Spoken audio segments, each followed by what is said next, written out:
Welcome dear students, welcome to accounting hub. आज हम इंशाल्लाह एडवांस अकाउंटिंग का एक नया चैप्टर स्टार्ट करने जा रहे हैं। एडवांस अकाउंटिंग चैप्टर नंबर 5 है, फाइनेंशियल स्टेटमेंट के बारे में, रेशियो एनालिसिस के बारे में। इसका क्वेश्चन नंबर 1 करेंगे। बीकॉम पार्ट 2 की बुक सुहेल अफजल की क्वेश्चन नंबर 1 है। देखें क्वेश्चन में हमसे क्या कह रहा है। कहते हैं following is the balance sheet of XYZ limited as on 31 December 2017। ये 31 दिसंबर 2017 का डाटा है। ये हमें लाइबिलिटीज़ दी गई जिसमें इक्विटी शेयर कैपिटल्स है, प्रॉफिट एंड लॉस अकाउंट है, 10% डिबेंचर है, सन्ड्री क्रेडिटर है, प्रोविजन फॉर टैक्सेशन है एंड बैंक ओवरड्राफ्ट है। इस साइड पे हमारे पास एसेट्स हैं। एसेट्स में मशीनरी है, फर्नीचर है, स्टॉक है, डेटर्स है, कैश एट बैंक है एंड प्रीपेड इंश्योरेंस है। नीचे में सेल दी गई है 6 लाख की। देन ग्रास प्रॉफिट दिया गया 20% ऑन कास्ट। हमसे कहता है कैलकुलेट फॉलोइंग रेशियो। ये 4 रेशियो हमने कैलकुलेट करनी है। First of all current ratio है, देन इसके बाद लिक्विडिटी रेशियो है, इसके बाद स्टॉक टर्नओवर रेशियो है, देन डेटर टर्नओवर रेशियो। तो ये 4 रेशियो हमने मालूम करनी है, जिसमें पहली रेशियो जो है वो करंट रेशियो है।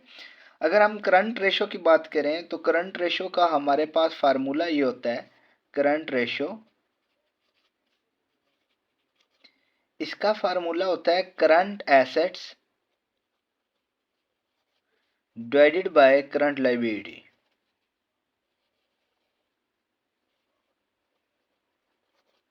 तो देखें क्वेश्चन में कितने करंट एसेट हैं और कितनी करंट लायबिलिटीज हैं। अगर करंट एसेट देखें तो ये हमारे पास एसेट साइड है। सबसे पहले मशीनरी हमारा फिक्स एसेट होता है। देन हमारे पास फर्नीचर है, ये भी फिक्स एसेट है। इसके बाद स्टॉक, ये आपका करंट एसेट होता है। सन्ड्री डेटर करंट एसेट है, cash at bank current asset है और प्रीपेड इंश्योरेंस एसेट, ये भी करंट एसेट। इट मीन हमारे पास 4 करंट एसेट हैं। ये स्टॉक से लेकर आपके प्रीपेड इंश्योरेंस तक, इन चारों का टोटल कर लेंगे। तो ये करंट एसेट का टोटल किया जाए तो ये हमारे पास बनता है, तो ये करंट एसेट का टोटल हमारे पास बनता है 2,40,000। देन नीचे हमें चाहिए करंट लाइबिलिटीज़। अगर लाइबिलिटी साइड पे हम आए तो हमारे पास ये बैंक ओवरड्राफ्ट करंट लाइबिलिटी है, then provision for taxation current liability है और क्रेडिटर करंट लाइबिलिटी। ये 3 जो लाइबिलिटीज़ हमारे पास हैं ये हमारे पास करंट लाइबिलिटीज़ है। तो इन तीनों का टोटल किया जाए तो ये भी हमारे पास 2,40,000 आता है।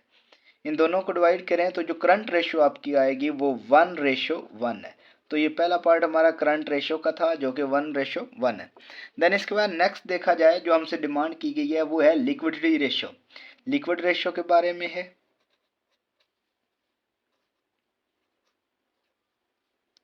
लिक्विडिटी रेशियो, इसका फार्मूला हमारे पास होता है liquid asset divided by current liability. Liquid assets divided by current liability.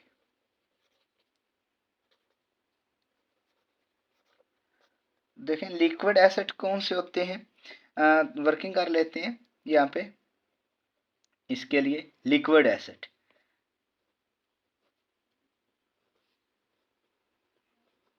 अगर आप करंट एसेट में से स्टॉक, प्रीपेड एक्सपेंसेस और इन्वेंट्री, अगर ये चीज़ें हम माइनस कर दें तो जो आंसर आता है वो लिक्विड है। अगर हम करंट एसेट आपने देखें तो ये ऊपर वाले पार्ट में हमने कैलकुलेट किए हुए हैं क्योंकि ये 4 करंट एसेट थे हमारे पास। तो टोटल करंट एसेट बनते हैं 2,40,000। इसमें से स्टॉक भी माइनस कर दें तो स्टॉक हमारे पास है 1,20,000 का। और अगर प्रीपेड एक्सपेंसेस हैं तो वो भी माइनस कर दें। प्रीपेड अगर देखा जाए तो वो प्रीपेड इंश्योरेंस है, वो 7200 की है।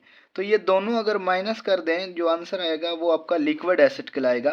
तो देखें लिक्विड एसेट आपके कितने बनते हैं, ये माइनस किए जाएं तो ये तकरीबन आता है 1,12,800।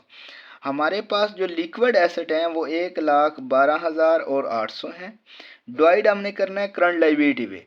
तो ये 3 तरह की हमारी करंट लायबिलिटी थी, sundry creditor, provision for taxation and bank overdraft. अगर इनका टोटल किया जाए ये 2,40,000 बनता था हमारे पास। अब करंट लिक्विड एसेट हमारे पास 1,12,800 है और करंट लाइबिलिटी 2,40,000 है। इन दोनों को अगर आपस में डिवाइड किया जाए तो ये लिक्विड रेशो आ जाएगी। ये आंसर आता है 0.47 और रेशो 1। ठीक है, तो ये हमारी दूसरी रेशो थी जो कि लिक्विड रेशो। इसके बाद हमसे तीसरी जो रेशो मांगी गई है वो है स्टॉक टर्नओवर रेशो। अगर हम स्टॉक टर्नओवर रेशो का फार्मूला देखें तो इसका फार्मूला कुछ यूं है, सी part stock turnover ratio, turnover ratio. Stock turnover ratio का फार्मूला होता है cost of goods sold, cost of goods sold it mean CGS divided by average stock. तो देखें इस फार्मूले में हमें दो चीज़ें चाहिए, एक तो कॉस्ट ऑफ गुड्स सोल्ड चाहिए और इसके बाद एवरेज स्टॉक चाहिए। पहले कॉस्ट ऑफ गुड्स सोल्ड मालूम करते हैं। हमारे पास सेल भी दी गई और ग्रॉस प्रॉफिट परसेंटेज भी दी गई है जो कि 20% ऑन कॉस्ट है। तो देखें CGS कैसे निकालेंगे, इसके लिए यहाँ पे वर्किंग कर लेते हैं। वर्किंग, अगर वर्किंग में हमारे पास सेल जो दी गई है वो है 6 लाख की, ठीक है, और ग्रॉस प्रॉफिट जो है, ग्रॉस प्रॉफिट वो हमारे पास 20% है, लेकिन 20% किसका है, ऑन कास्ट का। देखें सेल में हमेशा दो चीज़ें हैं, सेल दो चीज़ों का मजमूआ होता है, एक आपका CGS, ठीक है, और दूसरा आपका ग्रॉस प्रॉफिट। तो देखें ग्रॉस प्रॉफिट हमें दिया गया है, ग्रॉस प्रॉफिट 20% है, ठीक है, ग्रॉस प्रॉफिट 20%, किसका 20% है, कॉस्ट का। इट मीन ये जो कॉस्ट है CGS ये आपकी 100% होगी। अगर दोनों को मिलाया जाए तो टोटल सेल जो बनती है ये 120% है। ठीक है, सेल में हमेशा दो चीज़ें होंगी, एक CGS और एक ग्रॉस प्रॉफिट। यहाँ पे हमें ग्रॉस प्रॉफिट 20% दिया गया, वो किसका था, कॉस्ट का। तो जिस चीज़ की परसेंटेज दी जाए वो 100 होगी, तो कॉस्ट 100% है।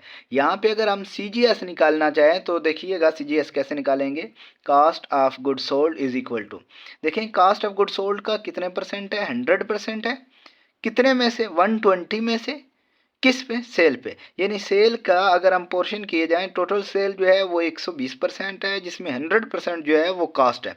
अब सेल है 6 लाख, ठीक है, इसको मल्टीप्लाई कर दें, जितना CGS का पोर्शन है वो 100 है, डिवाइड टोटल कर दें वो 120। अगर ये डिवाइड किया जाए तो ये कास्ट ऑफ गुड सोल्ड आ जाएगा। तो ये डिवाइड करने से कास्ट ऑफ गुड सोल्ड आता है 5 लाख, ठीक है। तो हमारे पास cost of good sold 5 lakh है, डिवाइड हमने करना है एवरेज स्टॉक। एवरेज स्टॉक कैसे निकालते हैं, एवरेज जहाँ पे भी आ जाए हमेशा beginning stock plus ending stock और डिवाइड 2 पे कर देंगे। लेकिन हमारे पास एक ही स्टॉक है सिर्फ, जो कि 1,20,000 का है, वही हमारा एवरेज आएगा, क्योंकि एवरेज के लिए बिगिनिंग और एंडिंग दोनों की एवरेज निकालते हैं। यहाँ पे है ही हमारे पास एक, तो उसकी एवरेज भी वही होगी, यानी 1,20,000।